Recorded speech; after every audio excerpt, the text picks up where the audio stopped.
Bismillahirrahmanirrahim. Assalamualaikum warahmatullahi wabarakatuh. Alhamdulillahirrabbilalamin. Wabihi nasta'in ala umur dunya waddin. Wassalatu wassalamu ala asrofil anbiya'i wal mursalin wa ala alihi washabihi ajma'in. Amma ba'du. Marilah bersama-sama kita panjatkan puja dan puji syukur kita atas kehadirat Allah Subhanahu wa taala. Karena berkat rahmat, nikmat dan karunia-Nya lah kita dapat menyelesaikan tugas UTS sebagaimana mestinya. Tak lupa juga salawat beriring salam kita curahkan, kita ajungkan kepada Nabi besar kita baginda Nabi Muhammad Shallallahu Alaihi Wasallam. Izin memperkenalkan diri. Di sini saya Ahmad Faizal dengan NPM 2321020124 sebagai mahasiswa Prodi Hukum Tata Negara kelas E Fakultas Syariah Universitas Islam Negeri Radintan Lampung. Kepada yang terhormat Bapak Dr. Muhammad Irfan SHI MSy sebagai dosen pengampu mata kuliah Hukum Acara Perdata dan Peradilan Agama.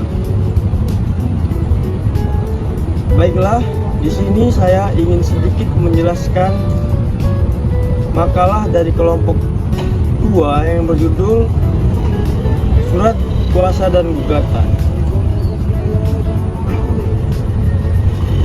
Dalam hukum di Indonesia, surat kuasa dan gugatan sangat penting dan wajib adanya karena penyelesaian perkara dalam persidangan sangatlah dibutuhkan, yaitu surat kuasa dan gugatan.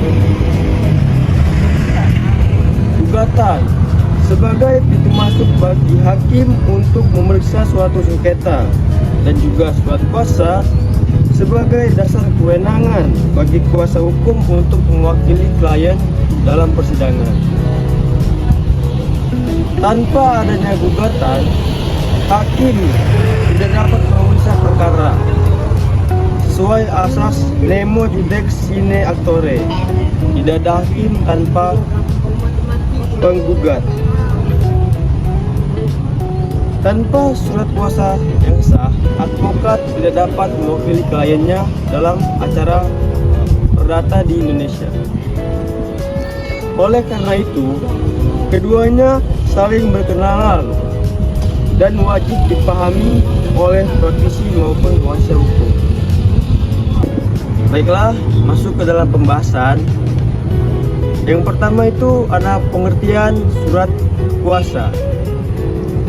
Menurut pasal 1792 KUH Perdata, surat kuasa adalah persetujuan di mana seseorang memberikan kewenangan kepada orang lain untuk bertindak atas namanya di pengadilan.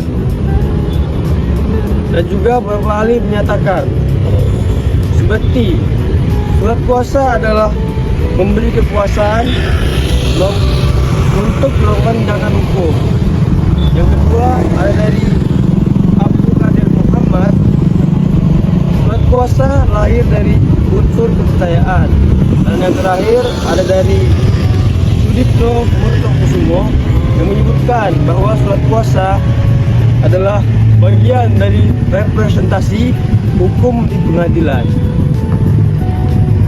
Yang intinya surat kuasa adalah bukti legal bahwa advokat berhak mewakili kliennya di pengadilan. Yang kedua, masuk ke dalam jenis surat kuasa. Yang pertama ada surat kuasa umum, terdapat dalam pasal 1796 KUH Perdata. Yang kedua ada surat kuasa khusus, terdapat dalam pasal 1795 KUH Perdata dan juga pasal 103 HIR. Dan yang terakhir ada surat kuasa istimewa, terdapat dalam pasal 1797 KUH Perdata yang menyebutkan bahwa dalam beracara di pengadilan